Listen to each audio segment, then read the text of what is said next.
Привіт! Сьогодні ділюсь одним із найсмачніших рецептів приготування запеченої курки без майонезу. Рецепт, як завжди, простий. А результат говорить сам за себе. Ви ж тільки подивіться, яка рум'яна скоринка. Куряче м'ясо завдяки цьому маринаду дуже апетитно виглядає і курка виходить дуже смачною. Подивіться на цю красу. Запікаю курячі крильця. Розрізаю їх на дві частини. Стегенця теж. Далі на кожній гомілці роблю по 2 надрізи з обох боків кістки, розрізаючи шкіру тільки з одного боку гомілки. Завдяки цьому курячі гомілки краще промаринуються та будуть смачніші після запікання.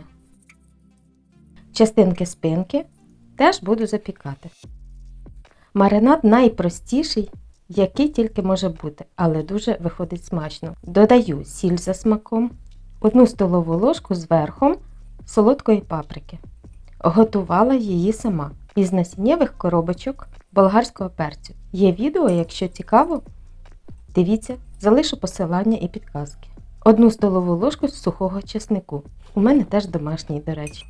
Зовсім трохи чорного свіжомеленого перцю і обов'язково рослинну олію рафіновану, щоб нічого не гірчило. 4-5 столових ложок. І усе, більше нічого не потрібно. Потрібно тільки залишити промаринуватись при кімнатній температурі мінімум на 3 години. Але якщо є можливість, залиште на ніч. Запікаю на решітці від духовки під низ деко, на який я застелила пергамент або фольгу.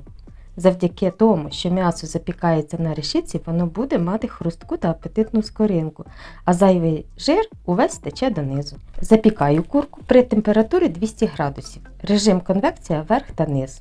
Приблизно 40-50 хвилин. Але орієнтуйтесь по своїй духовці та по ступеню зажарки, яку ви хочете отримати в результаті. Буду рада, якщо скористаєтесь рецептом. Надіюсь, відео вам прийшлось до душі. Буду рада вашим відгукам та коментарям. А я усім бажаю смачно їсти і бути здоровими. Всім пока! До нових цікавих відео!